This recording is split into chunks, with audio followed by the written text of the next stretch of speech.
தொடர்ந்து எண்ணூர் பகுதி தான் வந்து இன்றைக்கி ஹைலைட் ஆகிட்டு இருக்கு. இது சொல்கிறதுக்கு எங்களுக்கே வந்து அசிங்கமாக இருக்குது. இங்கே வாழக்கூடிய மக்கள் எவ்வளோ துயரத்தை எவ்வளோ துன்பத்தை அனுபவிப்புன்னு எங்களுக்கே தெரியலங்க. இப்போ தான் சிபிசிஎல் ஆயில் முடிஞ்சு இப்போ தான் மீண்டும் வெளியே வந்தோம். பார்த்தா நைட்டு 11 மணிக்கு பார்த்தா பேரி கம்பெனியோட ஆயில் அந்த கெமிக்கல் விஷவாயு வெளியே விட்டுட்டு கடல் ஃபுல்லாகவே அப்படியே பொங்கி போச்சு. பூத்து வெள்ளை வெள்ளை கடல் அப்படியே மிதக்குது. உள்ள இருக்கிற மீன்லாம் செத்து புசு புசுன்னு வெடிக்குது, மீன் வெடிக்குது. இங்கே வாழக்கூடிய பெரிய குப்பத்துடைய மக்கள் இந்த காற்று இந்த பக்கம் இருந்ததால் அந்த விஷவாயு அவங்கள தாக்கி 32 பேர், குறைஞ்சபட்சம் நான் சொல்கிறேன் 32 பேர் மட்டும் ஆகாஷ் ஹாஸ்பிட்டலில் அட்மிட் பண்ணியிருக்காங்க. அதில் 6 பேர் ஐசியூவில் இருக்காங்க. ரொம்ப சீரியஸான நிலையில் தான் இருக்காங்க. ஐசியூவோட லிஸ்ட்டு இது எங்களுக்கு, ஹாஸ்பிட்டல் லிஸ்ட்டு எங்களுக்கு. இன்னும் மேற்கொண்டு இன்னும் மக்கள் எங்கே இருக்காங்க தெரியாது. அவங்க ஸ்டாண்டில் இருக்காங்களா இல்லை சுகத்தில் இருக்காங்க எந்த மருத்துவரும் தெரியாது. எல்லாம் உயிரை கையில் பிடிச்சி நாங்கள் ஓடினவங்க தான். இப்போ தான் வந்திருக்கோம். இதில் எங்களோட கோரிக்கை என்னென்னா, கோரிக்கையே கிடையாதுங்க. பேரி கம்பெனியோட இஐடி பேரி கம்பெனி தொழிற்சாலையை மூடனா மட்டும்தான் இந்த போராட்டம் முடியும். இல்லைன்னா இந்த நாங்கள் போராட்டத்தை ஒடிக்க மாட்டோம். தமிழக அரசு, தமிழக முதலமைச்சர் உடனடியாக தலையிட்டு இங்கே வாழக்கூடிய மக்களுடைய உயிரை காப்பாற்ற வேண்டும் அப்படின்ற கோரிக்கை நாங்கள் வைக்கிறோம். ரொம்ப சீரியஸான விஷயம் இது. இந்நேரம் 800 பகுதியே அழிஞ்சிருக்கோம்.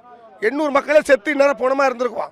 எல்லா குழந்தைங்க ஆம்பளை பொம்பளை எல்லாம் தொண்டை வாந்தி மயக்கம், ஒன்றுமே முடியல, பேசவும் முடியல. எங்களால் ரொம்ப கஷ்டத்தில் இருக்கோம். தமிழக அரசு நடவடிக்கை எடுக்கின்றது நாங்கள் சொல்லிடுறோம். இந்த மாதிரி எண்ணூரில் வந்து இந்த இப்போ நடக்கலை. இந்த மாதிரி பொல்யூஷன் வந்து அடிக்கடி இந்த புகை விடுறது, இந்த கெமிக்கல் இது, இந்த மனுஷனுக்கு வந்து எவிடன்ஸ் போட்டால் அவன் என்ன நிலைமைக்கு போவானோ அந்த மாதிரி உயிர் பயத்தை எங்களுக்கு நைட்டு காட்டிட்டான் இந்த கம்பெனிக்காரன். இஐடி பேரி, அதை கோரமண்டலம்னு சொல்லுவாங்க. இது இந்த கம்பெனிக்காரன் காட்டிட்டான். இது பார்த்தீங்கன்னா அந்த ஆயில் வந்து அடித்த அடியே அந்த ப்ரெஷர் வந்து ஒரு 4 அடிக்கு மேலே கிளம்புது.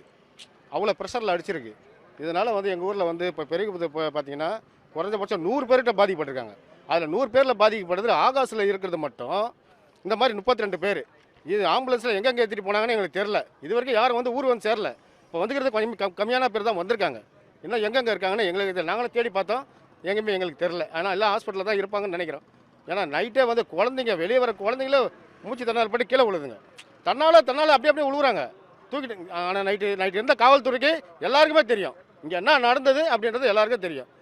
என்ன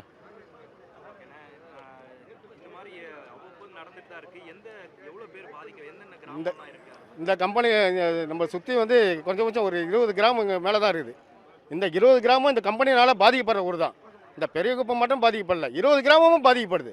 அதனால் இந்த கம்பெனி வந்து இந்த 20 கிராம் இருக்க இடத்துல வைக்க வேண்டிய கம்பெனியே கிடையாதுங்க. இது விஷவாயு. இது இப்போ கூட அந்த ஊருக்கு பக்கம் போய் பாருங்கள், அந்த இடத்துல ஒரு 2 நிமிஷம் கூட நீங்கள் நிற்க மாட்டீங்க. அந்த மாதிரி இருக்குது அந்த இடத்துல. ரொம்ப கஷ்டப்பட்டு தான் நாங்கள் இங்கே வாழ்ந்துட்டு இருக்கோம். இப்போ எங்களால் தொழிலே பண்ண முடியாதுங்க. ஏன்னு கேட்டிங்கனாக்கா மீனெல்லாம் செத்து போய் மிளகுது. நீங்கள் அப்படி போனீங்கன்னா உங்களுக்கு தெரியும், எல்லா மீனுமே செத்து போய் தான் மிளந்துட்டு இருக்குது. இது வரைக்கும் எங்களுக்கு வாழ்வாதாரமே போயிடுச்சு. மீனவர்ன்றது வாழ்வாதாரம் போயிடுச்சு எண்ணூரில். இதை இவங்களால ஆயில் விட்டுருந்தானுங்க. அந்த ஆயிலோட இது இப்போ தான் முடிஞ்ச மாதிரி இருந்தது. உடனே வந்து இவன் விஷவாயு கலந்துட்டான். இப்போ எல்லா மீனும் செத்து மிளகுது. நாங்கள் எப்படி தொழில் பண்ணுறது? எங்களால் தொழிலே பண்ண முடியல, இனிமேல் பண்ண முடியாது. எங்கள் ஊர் ஜனம் ஊர் வந்து சேர்ந்தா போதும்னு நினைக்கிறேன் இப்போ.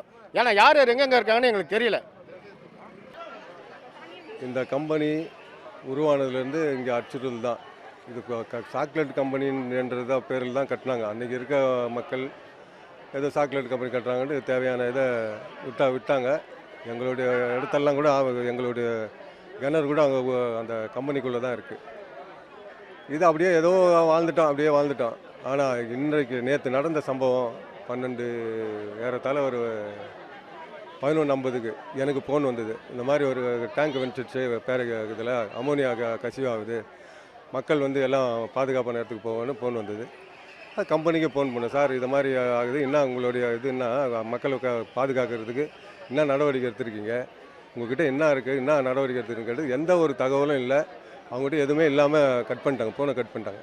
எங்களுடைய பகுதி செயலாளர், திமுகவுடைய பகுதி செயலாளர், நம்மளுடைய எம்எல்ஏ, திமுக எம்எல்ஏ, அவங்க தான் வந்து பிடிசி பஸ்ஸு அதெல்லாம் சேர்ந்து நம்ம ஊர் கிராம நிர்வாகிகள் எல்லாம் வந்து எல்லாமே சேர்ந்து தான் மக்களை காப்பாற்றணும், மக்களை சேஃபாக கொண்டு வச்சோம். ஆனால் அதில் ஏறத்தாழ ஒரு 40 பேருக்கு மேலே இப்போது ஹாஸ்பிட்டலில் இருக்காங்க. சுகம் ஹாஸ்பிட்டலில் ஒரு 3-4 பேர், ஆகாசில் ஏறத்தாழ ஒரு 35 பேருக்கு மேலே இருக்காங்க.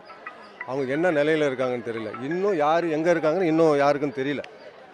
இந்த சூழல் இதே தான் தமிழக முதல்வர் ஸ்டெர்லைட் ஆலையில் ஒரு பெரிய சம்பவம் நடந்தது.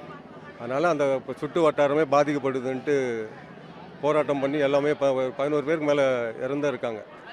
அந்த மாதிரி சூழல் ஏற்படாமல் என்னுடைய தமிழக முதல்வர் தளபதி அவர்கள் இந்த கம்பெனியை இழுத்து மூடிட்டு குறைஞ்சது ஏறத்தாழ ஒரு 50,000 மக்கள் இங்கே வசிக்கிறாங்க, குழந்தைகள் குட்டிகள் எல்லாம் சேர்த்து.